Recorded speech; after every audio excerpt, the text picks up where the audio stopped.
Hello dear students, आप सभी का बहुत बहुत स्वागत है एक नए वीडियो के अंदर। आज के इस वीडियो में हम बात करने वाले हैं आपके जीटीयू सेमेस्टर 6 के एक बहुत इम्पोर्टेंट सब्जेक्ट के बारे में, जिसका नाम है आईपीडीसी 2। मैंने हमारी इस यूट्यूब चैनल के ऊपर आईपीडीसी 1 के ऊपर ऑलरेडी जो पूरा कोर्स था वो जब आप सभी सेमेस्टर 5 में थे तब मैंने अपलोड किया था, और उस पर सभी स्टूडेंट्स का बहुत ही अच्छा रिस्पॉन्स रहा था। और लगभग सारे के सारे क्वेश्चंस जो थे आपकी जीटीयू के एग्ज़ाम के अंदर वो उसी 3 वीडियोस के अंदर से पूछे गए थे, राइट। तो स्टूडेंट्स की डिमांड पे फिर से हम आ चुके हैं आईपीडीसी 2 का कोर्स लेके, और ये कोर्स भी हमारे पिछले कोर्स की तरह ही रहेगा। वो पिछला कोर्स था वो 3 वीडियोज़ में डिवाइडेड था, ये भी 3 वीडियोज़ में रहेगा। आज का ये जो वीडियो है ये आपका पहला पार्ट है, जिसके अंदर हम बात करने वाले हैं ट्रू फॉल्स के बारे में। यानी कि आपके आईपीडीसी 2 में जो एग्ज़ाम रहेगी आपकी जीटीयू की, उसमें 3 पोर्शन में आपका पूरा पेपर डिवाइडेड होता है। उसमें ट्रू फॉल्स आएंगे, उसके अलावा एमसीक्यूज आएंगे और एक अलग तरह के एमसीक्यूज आते हैं। तो हम इन तीनों वेराइटी के बारे में एक एक करके 3 वीडियोज़ में डिस्कस करेंगे। आज का ये जो वीडियो है इसमें मैं 50 ट्रू फॉल्स डिस्कस करने वाला हूँ, और मैं आपको गारंटी के साथ कह सकता हूँ कि आपकी जीटीयू के एग्ज़ाम के अंदर ऑलमोस्ट 95% ऑफ द क्वेश्चंस आपको यहीं से देखने को मिलेंगे, राइट। तो फटाफट से अगर आपने हमारी इस चैनल को सब्सक्राइब नहीं किया है तो सब्सक्राइब कर लीजिए। इस वीडियो को अपने दूसरे फ्रेंड्स के साथ शेयर कीजिए। मैं जानता हूं कि इस वीडियो को आप लगभग एग्ज़ाम के एक दिन पहले देख रहे होंगे, क्योंकि आईपीडीसी जो सब्जेक्ट है वो यूजुअली स्टूडेंट्स एक दिन पहले ही पढ़ने बैठते हैं। तो कोई प्रॉब्लम की बात नहीं है, ये आपके लिए बहुत ही अच्छा वीडियो होने वाला है, जहाँ से आप सारी चीज़ें जो है इन 3 वीडियोज़ में से जब देख के जाएंगे, सीख के जाएंगे, तो आराम से आपके मार्क्स आ जाएंगे। यहाँ पर जितने भी ट्रू फॉल्स हैं वो मैं आपको अच्छे से तैयार करवाऊंगा, यानी कि मैं आपको उनका मतलब भी समझाऊंगा, और किसी भी ट्रू फॉल्स का आंसर ट्रू क्यों आया या तो फिर फॉल्स क्यों आया उसका मैं आपको कारण भी बताऊंगा, ताकि आपको दूसरी बार फिर से इस चीज़ को रिवाइज करने की जरूरत ना पड़े। अब अगर आप एक बार इस वीडियो को देख लेते हैं तो भी आप इस वीडियो को सीधा देख के अगर एग्जाम में जाएंगे तो भी आप आराम से सारे जो एमसीक्यूज और ट्रू फॉल्स है उसे टिक करके आ पाएंगे, राइट। तो चलिए फटाफट से हम इस चीज़ को शुरू करते हैं। यहाँ पर आपको पहला ट्रू फॉल्स दिख रहा है। When you live a life without any direction, you will not move far in any one direction। यानी कि ये कहने का मतलब इसका ये है कि जब आप अपनी जीवन को किसी भी दिशा के बिना जब आप अपनी ज़िंदगी को जीते हैं तो आप किसी भी दिशा में आगे नहीं बढ़ पाएंगे, किसी भी एक दिशा में आप आगे नहीं बढ़ पाएंगे, राइट। तो ये बिल्कुल सही बात है। अगर आप अपने जीवन को किसी भी दिशा के बिना जिएंगे, ठीक है, अगर आपके जीवन में कोई भी आपका गोल नहीं होगा, कोई आपकी डायरेक्शन नहीं होगी, तो आप कहीं भी दूर नहीं जा पाएंगे अपने जीवन में, किसी भी एक दिशा में आप आगे नहीं बढ़ पाएंगे। तो आपको आपके जीवन में हमेशा कोई गोल रखना चाहिए। तो ये स्टेटमेंट बिल्कुल सही है, तो यहाँ पर हम इसको कहेंगे ट्रू, राइट। नेक्स्ट है, to achieve your long term goals you need to create smaller short term goals to guide your life in the right direction.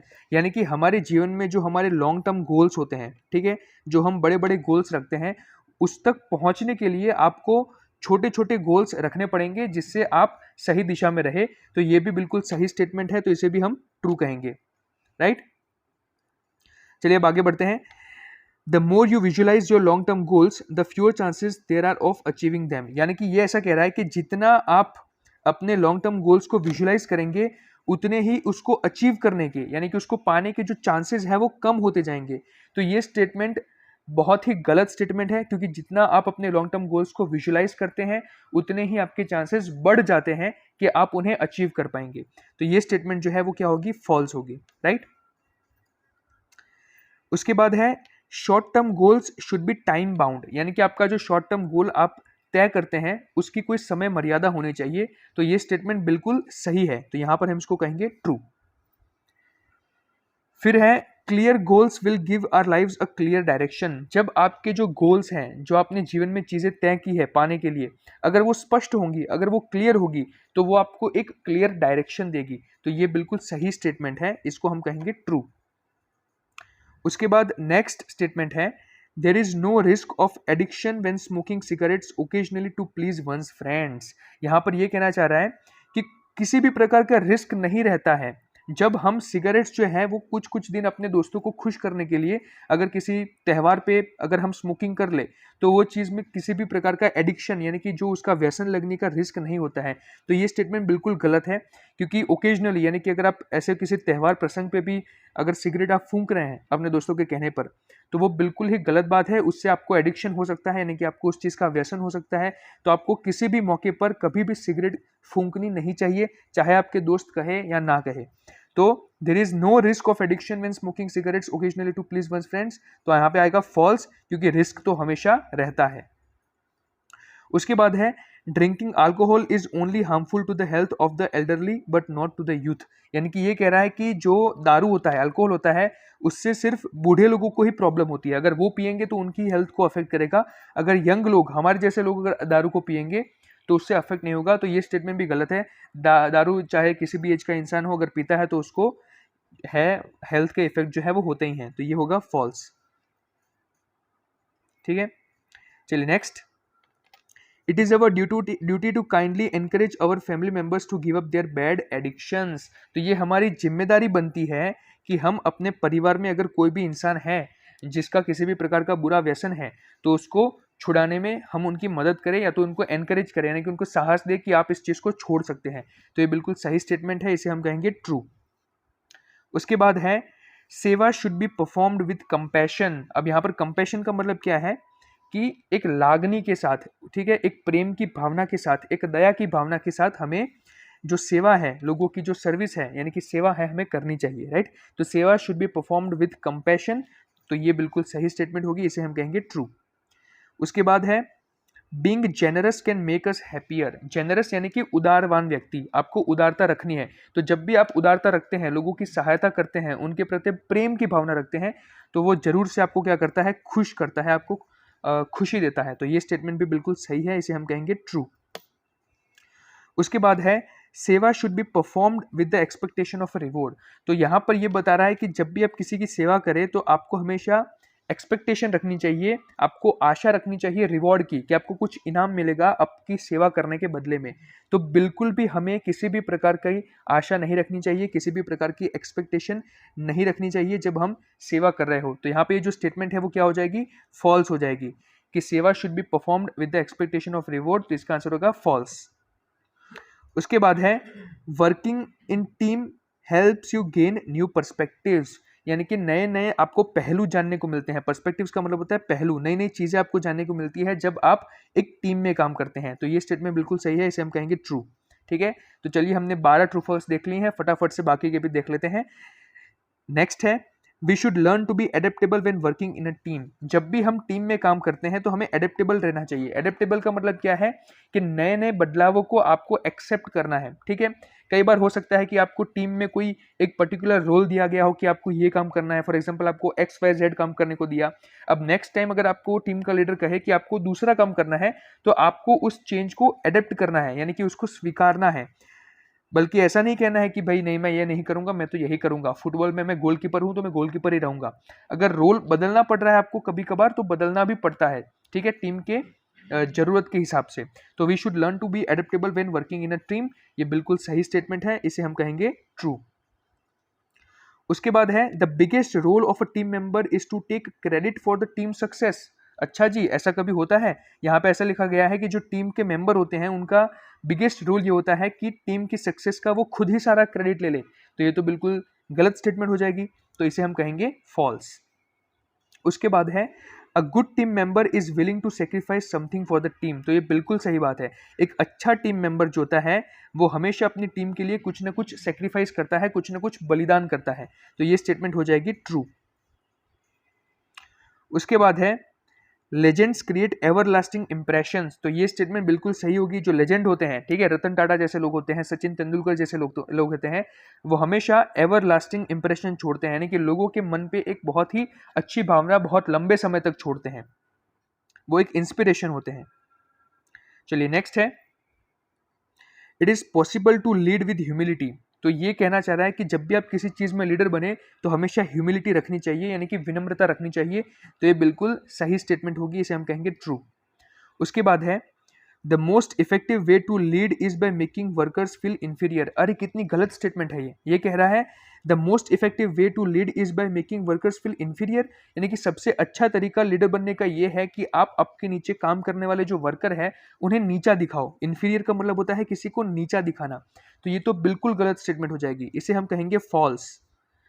उसके बाद है N aggressive leadership style is generally the most effective. Aggressively यानी कि गुस्से वाली leadership, तो आपको क्या लगता है कि गुस्से वाली लीडरशिप जो होती है वो इफेक्टिव होती है? नहीं भाई, ये बिल्कुल गलत स्टेटमेंट है, तो इसे हम कहेंगे फॉल्स। हमें तो विनम्रता रखनी है, ह्यूमिलिटी रखनी है, ठीक है, हैप्पीनेस जेनरसिटी के साथ हमें लीडरशिप करनी है, ताकि हमारे टीम मेंबर्स को हमारे अंडर जो है काम करना, हम सब साथ में मिलकर काम करें, उनमें उसको अच्छा लगे। चलिए नेक्स्ट है ट्रू फॉल्स आपका। A country without value based citizens can create an environment of crime and corruption. बिल्कुल सही स्टेटमेंट है।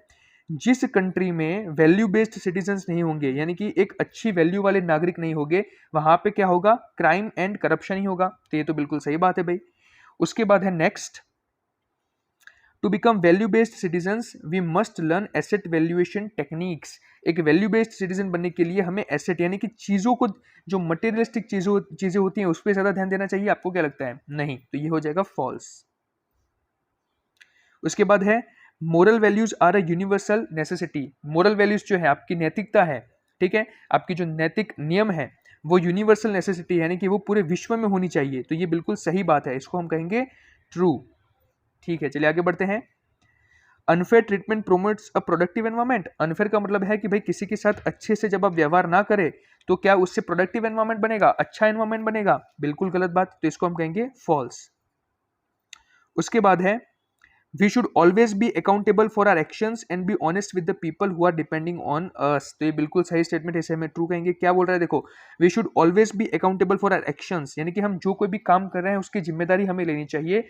And be honest with the people who are depending on us, और जो लोग हम पे निर्भर है हमें उनके साथ हमेशा ईमानदारी रखनी चाहिए। तो ये बिल्कुल सही स्टेटमेंट होगी। उसके बाद है by completing the small things sincerely it encourages you to do the things better, big things better. तो बिल्कुल सही बात है। जब आप छोटी छोटी चीजें जो है यानी कि स्मॉल थिंग्स है उसको आप पूरे सिंसियरिटी के साथ करेंगे, अच्छे से करेंगे, तो वो आपको साहस देता है बड़ी चीजें अच्छे तरीके से करने के लिए। तो ये स्टेटमेंट हो जाएगी ट्रू। तो चलिए, हमने अभी 50% हमारा जो आज का वीडियो का कंटेंट है वो खत्म कर दिया है। 25 ट्रू फॉल्स हमने देख लिए। फटाफट से हम बाकी के 25 भी देख लेते हैं, ठीक है। बीच में पानी पीना है तो आप पी लीजिए। अब शुरू करते हैं। Focused on perfecting only the big things, the small things are not as important. तो ये तो आपको देख के पता चल गया होगा। देखिए, हमेशा छोटी छोटी चीजें जो होती हैं उन पे अगर आप ज्यादा ध्यान देते हैं तो बड़ी चीजें जो है वो अपने आप अच्छी हो जाती है। तो ये स्टेटमेंट यहाँ पे फॉल्स होगी। क्यों? क्योंकि यहाँ पे ऐसा बोल रहा है कि आप सिर्फ बड़ी चीजों पे फोकस कीजिए, छोटी चीजें हैं वो इंपॉर्टेंट नहीं है, तो ये गलत हो जाएगा। Good character is essential in our personal lives but not in the work place. अरे देखिए, अच्छा कैरेक्टर ऐसा नहीं है कि घर पे ही अच्छा रहना है, आपको पर्सनल लाइफ में अच्छा रहना है, वर्क प्लेस भी आपको अच्छा रहना चाहिए। तो अच्छा कैरेक्टर ये नहीं है कि कुछ जगह पे अच्छे हो गए, कुछ जगह पे बुरे हो गए। Good character is essential everywhere, यानी कि पर्सनल लाइफ में भी अच्छे होने चाहिए आप, और वर्क प्लेस में भी अच्छे होने चाहिए। तो ये स्टेटमेंट यहाँ पे फॉल्स होगी, क्योंकि यहाँ पर ये कह रहा है कि good character is essential in our personal life but not in the work place. तो वर्क प्लेस में भी अच्छा रखना चाहिए, right. It is possible for a person to bring change in his or her attitude. बिल्कुल सही बात है। अगर आप दृढ़ निश्चय कर ले, दृढ़ संकल्प कर ले, तो आप जो है वो आपके एटीट्यूड में चेंज ला सकते हैं। तो ये यहाँ पे हो जाएगा ट्रू। उसके बाद है being punctual in the work place is unimportant. यहां पर ध्यान से देखना, गलती बच्चे यहां पे कर देते हैं, यहां पर इसको इंपॉर्टेंट पढ़ लेते हैं। यहां पे क्या रखा है? अनइम्पॉर्टेंट। तो being punctual in the work place is unimportant. Unimportant कहा है तो यहाँ पे ये फॉल्स हो जाएगा, क्योंकि यहाँ पे पंक्चुअल जो है यानी कि समय को लेकर आपको हमेशा एकदम आपको पक्का रहना पड़ता है। पंक्चुअल का मतलब है कि ऐसा व्यक्ति जो समय का पक्का हो। तो being punctual in the work place is important. अगर हकीकत में देखना चाहिए तो वो चीज इंपॉर्टेंट होनी चाहिए, लेकिन यहाँ पर अनइम्पॉर्टेंट लिखा है, तो इसलिए हम इसको क्या कहेंगे? फॉल्स कहेंगे। उसके बाद death can teach us about life. जो मृत्यु है वो हमें जीवन के बारे में सिखाती है। बिल्कुल सही बात है, तो इसे हम कहेंगे true. What ever happens for the worst. Worst का मतलब होता है खराब के लिए, बुरे के लिए। तो जो कुछ भी होता है बुरे के लिए होता है। क्या हमने ऐसा सुना है बचपन से? नहीं, हमने सुना है whatever happens for the best. जो भी होता है अच्छे के लिए होता है। तो ये स्टेटमेंट हो जाएगी फॉल्स, ठीक है। Whatever happens happens for the worst, ये हो जाएगा फॉल्स। उसके बाद है, ठीक है, next, realising our life span as finite can allow us to become more productive. जब भी हम ऐसा सोचते हैं कि हमारा जो जीवन काल है यानी कि लाइफ स्पेन है वो फाइनाइट है, यानी कि हम कम समय के लिए, बहुत ही निश्चित समय के लिए, निर्धारित समय के लिए इस पृथ्वी पर है, तो ये जो ख्याल है ये हमें प्रोडक्टिव बना देता है, यानी कि हमें अपने अच्छे कामों को करने के लिए ज़्यादा प्रेरित करता है। बिल्कुल सही बात है, जब आपको पता है कि आपके पास समय कम है तो आप हमेशा उन चीज़ों पर फोकस करेंगे जो आपके जीवन के लिए ज़्यादा आवश्यक है, राइट? तो आप प्रोडक्टिव काम पे ज्यादा फोकस करेंगे, तो ये बिल्कुल सही स्टेटमेंट हो जाएगी, इसे हम कहेंगे ट्रू। उसके बाद है, forgiveness can release us from the burden of regret and guilt, it can bring peace to our minds. Forgiveness का मतलब है कि किसी भी व्यक्ति को माफ कर देना, किसी ने अगर गलती की है वो आपसे माफी मांग रहा है, आप उसे माफ कर दे, अगर आप उसे माफ कर देते हैं तो ये आपको क्या करेगा, can release us from the burden of regret and guilt, it can bring peace to our minds, यानी कि हमें शांति देता है ये चीज, तो ये बिल्कुल सही बात है, इसको हम कहेंगे ट्रू। उसके बाद है, asking for forgiveness is an act of a coward, तो ये तो बिल्कुल सरासर गलत स्टेटमेंट हो जाएगी, इसे हम कहेंगे फॉल्स। कावर्ड का मतलब होता है एक ऐसा व्यक्ति जो कि डरपोक है, तो फॉरगिवनेस क्या डरपोकों का काम है? नहीं, ये तो करेजियस लोगों का काम है, तो करेज वाले लोगों का काम है, कावर्ड लोगों का काम नहीं है। तो asking for forgiveness is an act of a coward, तो इसका मतलब है फॉल्स। उसके बाद, ask for forgiveness because relationships are more important than our ego, बिल्कुल सही बात है भाई, आप फॉरगिवनेस के लिए पूछिए बिकॉज जो रिलेशनशिप्स होती हैं, जो रिश्ते होते हैं, वो हमारे ईगो यानी कि हमारे अहंकार, हमारे अभिमान से बढ़ के होती है। उसके बाद है, failure makes a person become worthless, अरे ऐसा नहीं होता है, फेलियर तो हमें सिखाते हैं, ठीक है, तो ये भी फॉल्स हो जाएगा। यहाँ पे तो बोला है वर्थलेस, वर्थलेस का मतलब होता है कि भाई इसकी कोई कीमत ही नहीं है, कीमतलेस। Stress is a physical reaction to a mental state, तो ये बिल्कुल सही स्टेटमेंट है, जो आपको स्ट्रेस होता है वो हमारा मेंटल स्टेट, जब हम मेंटली स्टेबल नहीं होते हैं, मेंटली अगर हम थके हुए हैं तो फिजिकली भी हम क्या हो जाएंगे, थक जाएंगे। Children are not affected by stress, बच्चे जो होते हैं वो स्ट्रेस से अफेक्ट नहीं होते हैं, नहीं भैया, आजकल तो बच्चे भी जो है वो स्ट्रेस से अफेक्ट हो जाते हैं, तो ये फॉल्स हो जाएगा, ठीक है। Children are not affected by stress, नहीं, false, they are affected by stress. Stress affects our health, हमारे जो स्वास्थ्य है, स्वास्थ्य पे स्ट्रेस का असर रहता है, बिल्कुल सही बात है, तो ये हो जाएगा ट्रू। फिर है, our eating habits can affect stress levels, यानी कि हम जो खाना खाते हैं, ठीक है, अगर हम ठीक से खाना नहीं खाएंगे, बाहर का खाना खाएंगे, जंक फूड खाएंगे, बर्गर खाएंगे, पिज्जा खाएंगे, तो ये हमें स्ट्रेस ज्यादा देगा, तो ये बिल्कुल सही बात है कि जो हमारी ईटिंग हैबिट्स हैं वो हमारे स्ट्रेस लेवल्स को अफेक्ट करती है। उसके बाद है, we should limit the number of sugary drinks we drink, तो ये भी बिल्कुल सही बात है, इसे हम ट्रू कहेंगे, यानी कि जो हम ये कोक पीते हैं, स्लाइस पीते हैं, माजा पीते हैं, ठीक है, ये शुगरी ड्रिंक्स जो है उसे हमें कम पीना चाहिए, बिकॉज इन सब चीज़ों से आपको अलग अलग प्रकार की स्वास्थ्य की बीमारी हो सकती है, साथ ही में ये आपको स्ट्रेस भी देती है। उसके बाद है, physical exercise can reduce stress levels, तो ये जो है बिल्कुल सही बात है कि जो फिजिकल एक्सरसाइज आप करते हैं वो आपके स्ट्रेस लेवल्स को रिड्यूस करता है। उसके बाद नेक्स्ट है, the recommended amount of moderate physical exercise is 100 minutes per week, तो ये तो आपको देख के पता चल जाएगा कि पूरे हफ्ते में बस 100 मिनट ही एक्सरसाइज करनी है, नहीं भाई, इतना तो कम नहीं होगा, तो इसको हम कह देंगे फॉल्स। उसके बाद देखिए, अब हम एंड के नजदीक आ चुके हैं, तो देखते हैं यहाँ पर 44 ट्रू फॉल्स क्या कह रहा है। Most health professionals say that it is ideal to get 6 hours of sleep every night, तो देखिए यूजुअली तो ये माना जाता है कि हमें 8 घंटे की स्लीप लेनी चाहिए, तो यहाँ पर ये जो 6 घंटे वाली बात है ये क्या हो जाएगी, गलत हो जाएगी, तो इसको हम कह देंगे फॉल्स। उसके बाद है, फिजिकल एक्सरसाइज इंपैक्ट्स अवर मेंटल वेलबींग, तो बिल्कुल सही बात है, अगर आप फिजिकल एक्सरसाइज करते हैं तो वो हमें मस्तिष्क से, हमें मेंटली भी अच्छा करता है, तो ये बिल्कुल सही हो जाएगा, ट्रू। उसके बाद, financial planning can help one move abroad और बाय अ हाउस, यानी कि जब आप अच्छे से फाइनेंशियल प्लानिंग करते हैं, पैसों का जो व्यवहार होता है, वहीवट होता है, वो अच्छे से करते हैं, तो वो आपको विदेश जाने में मदद करता है, और आपको अगर नया घर लेना है तो भी मदद करता है, तो ये स्टेटमेंट जो हो जाएगी वो बिल्कुल ट्रू हो जाएगी। फिर है, a mid term financial goal can not be achieved straight away but should only take a few years to achieve, right, तो जो मिड टर्म फाइनेंशियल गोल है वो ऑब्वियसली आपको सीधा तो आप उसको अचीव नहीं कर पाओगे, उसके लिए समय तो लगेगा, तो यहाँ पर ये स्टेटमेंट सही है, ट्रू। उसके बाद है, compounding is a process of growing, हाँ, कंपाउंडिंग इफेक्ट जो होता है, जो फाइनेंस के लोग हैं, कॉमर्स के लोग हैं, उनको काफी अच्छे से पता है कि compounding is a process of growing, तो यहाँ पे आपको समझना है कि ये बिल्कुल सही स्टेटमेंट है, ट्रू। उसके बाद the company we keep has little influence on our development and decisions. देखिए, आप कैसे लोगों के साथ रहते हैं उसका बहुत ही कम असर होता है हमारे डेवलपमेंट और हमारे डिसीजंस पे। नहीं, ये चीज़ गलत हो जाएगी, तो इसको हम कहेंगे फॉल्स, क्योंकि उस चीज़ का बहुत ही ज़्यादा असर होता है, लिटिल नहीं, बहुत ही ज़्यादा, तो मोर। ठीक है। उसके बाद हमारा आज का इस वीडियो का last true false, the company you keep has the potential can make you or break you. बिल्कुल सही बात है, आप कैसे लोगों के साथ रहते हैं वो चीज़ तय करती है, यानी कि it can make you or break you, या तो फिर आपको वो बहुत अच्छा व्यक्ति बना देगा, या तो ब्रेक यू यानी कि आपको नष्ट कर देगा, यानी कि आपका मतलब पतन हो जाएगा। तो ये बिल्कुल सही बात है, the company you keep has the potential can make you or break you, तो ये बिल्कुल सही स्टेटमेंट हो जाएगी, इसे हम कह देंगे ट्रू। तो इसी के साथ हमारा ये जो पहला पार्ट है वो खत्म होता है, जहां पर हमने देख लिए 50 ट्रू फॉल्स। आशा रखता हूं कि आपको सारे के सारे ट्रू फॉल्स काफी अच्छे तरीके से समझ में आ गए होंगे। फिर भी अगर आपका कोई डाउट है तो आप कमेंट सेक्शन में जरूर से मुझे बताइएगा। Right, thank you so much, और प्लीज़ इस वीडियो को अपने फ्रेंड्स के साथ शेयर कीजिए, इसे लाइक कीजिए, और मैं आपको गारंटी देता हूँ कि ये आपको बहुत ही ज़्यादा हेल्प करने वाला है। Right, thank you so much, bye bye.